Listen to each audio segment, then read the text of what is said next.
कधीच नाही चुकणार तुमचे फेवरेट टीव्ही शोज झी5 सोबत, तेही एकदम फ्री। ग्रुप मध्ये एकमेकींना काहीतरी नावं ठेवली जातात, काहीतरी बोललं जातं। तसं तुमच्या ग्रुप मध्ये कोणाला काही बोललं जातं का? बोलतात सगळ्यांना। आणि मेन म्हणजे दादा कोणके म्हणतात कोणाला? तिला दादा कोणके।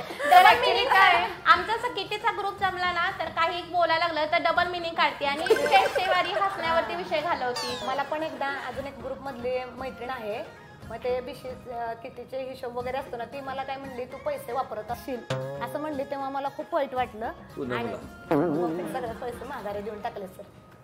आणि एकदा असा तिचा पण किस्सा झाला होता, ते किटीची पर्स पैशाची आणि डायरी तिची घरी विसरली, पण तिला आठवेच ना आपण आणलेली आणि कुठे सापडेल सगळीकडे शोधायला लागली होती तिला, शोधत होती आणि मग त्याच्यावरनं पण वाद झाले। आणि तुमचा ग्रुप आहे की वाद आहे? वादावादी सेंटर ग्रुप तर वादावाद आहे म्हणून तर प्रेम आहे।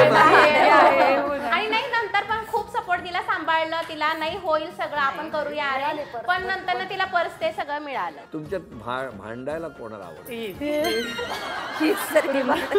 हो पण भांडायला पण कारण आहे, तिच्या मनात काही नसते सर, पण ते फक्त रिॲक्ट लवकर होते कुठल्या पण गोष्टीवर। नाही सर, ह्या काय करतात, आता आम्ही काय ठरवलं ना, एकतर उशिरा यायचं आणि रील्स वगैरे काढताना मी अशी स्टेप दाखवली की हा मुद्दाम अशी करणार, मुद्दाम केल्यामुळे ती थोडी चिडती आणि बोलती, त्यामुळे ती रागीट वाटते सगळ्यांना। तुमचं लक्ष नसतं आणि तुम्ही नंतर मग काय काय असं तुम्ही असं मुद्दामून त्यांना का त्रास? मुद्दाम देतात, कोण करत नाही।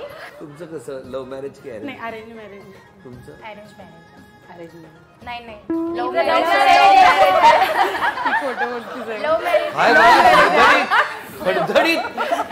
या सगळ्या कसल्या डेंजर आहेत?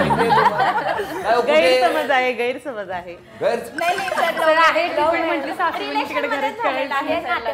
रिलेशन मध्येच आहे। माझ्या आत्याला सोलापूरला दिलंय, मग माझ्या आत्याची फ्रेंड माझे सासूबाई आहेत, ते दोघी मैत्रिणी होते, मग त्या मैत्रिणींमुळे आम्ही दोघं फ्रेंड्स झालो, मग आम्ही बोलायचो, पण लग्नाचा विषय वगैरे काहीच नव्हता आमचं।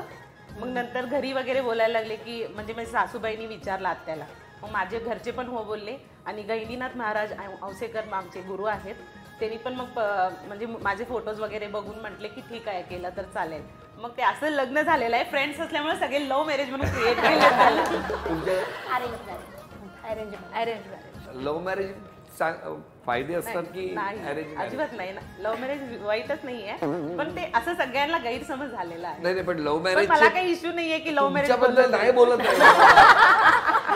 मी जनरल विचारतो की लव्ह मॅरेज करणं चांगलं की अरेंज मॅरेज? दोन्ही आमचं अरेंज झालंय त्यामुळे आम्हाला अरेंज वरच जास्त विश्वास नाही। लव्ह मॅरेज करा, अरेंज एक आम्हाला मुलगा पसंत आहे का म्हणून आमच्या घरच्यांनी सुद्धा विचारलं नव्हतं, त्यांनीच ठरवलं होतं आणि त्यांनीच जमवलं। 2-3 वेळेस मिस्टर आले होते, तेव्हा नीट बघण्यात सुद्धा आलं नव्हतं। जेव्हा लग्न झालं तेव्हा मी माझ्या मिस्टरांना बघितले, म्हणजे त्यावेळेकडे इथे सोलापूर पंढरपूर मध्ये ना असं जुनं कल्चर, काही जे मोठे निर्णय घेतात ते तुम्हाला मान्य करावं लागतं।